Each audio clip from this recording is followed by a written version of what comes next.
All right, now this right here, this is a lens that most people shooting portraits go for. This is the 50mm, also known as the Nifty 50, whether you get it in a 1.8, 1.4, 1.2 variant.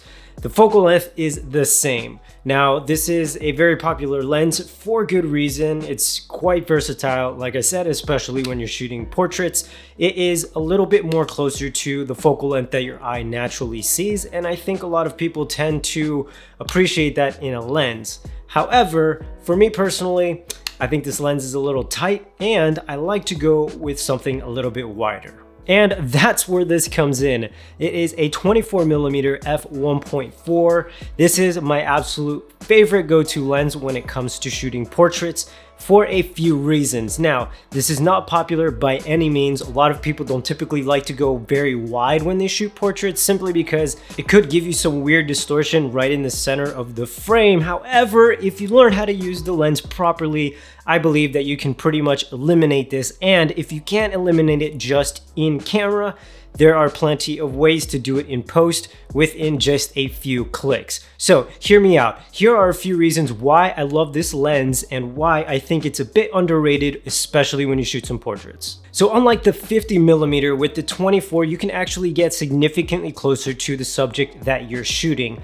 Not only that, but you still get a nice bokeh. Now, obviously you can do that with a 50mm, however, you are limited by what will be in your frame. Whereas with the wider lens, if you get a little bit closer, you'll still get that close feel to your subject, but you still will also get a lot of the ambience in your frame as well. And that's something that I really like to show in my photos. It really does add to the photo overall, and I just think it gives it a better look. Now, there is a time and a place for a 50, no doubt. Obviously, I have one and I use it. However, I tend to go for the 24 way more than I do with the 50.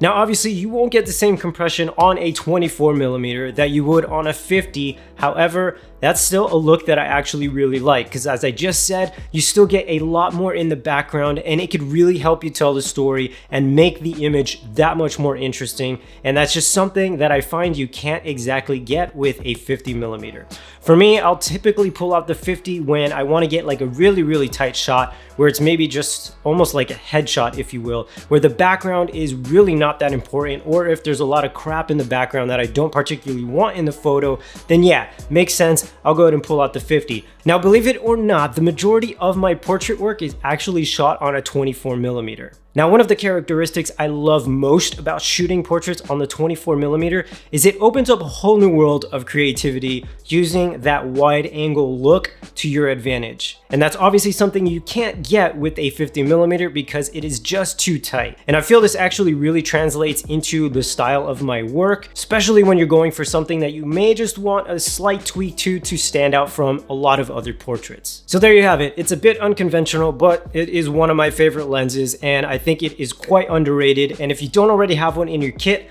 highly recommend you should get one because it opens up just so much more creativity and perspectives that you can capture with something like this than you would with a Nifty 50. And that's all for this one, guys. I hope you enjoyed it. If you did, please give it a thumbs up. It really does help my channel continue to grow, and I will catch you all in the next one. Peace.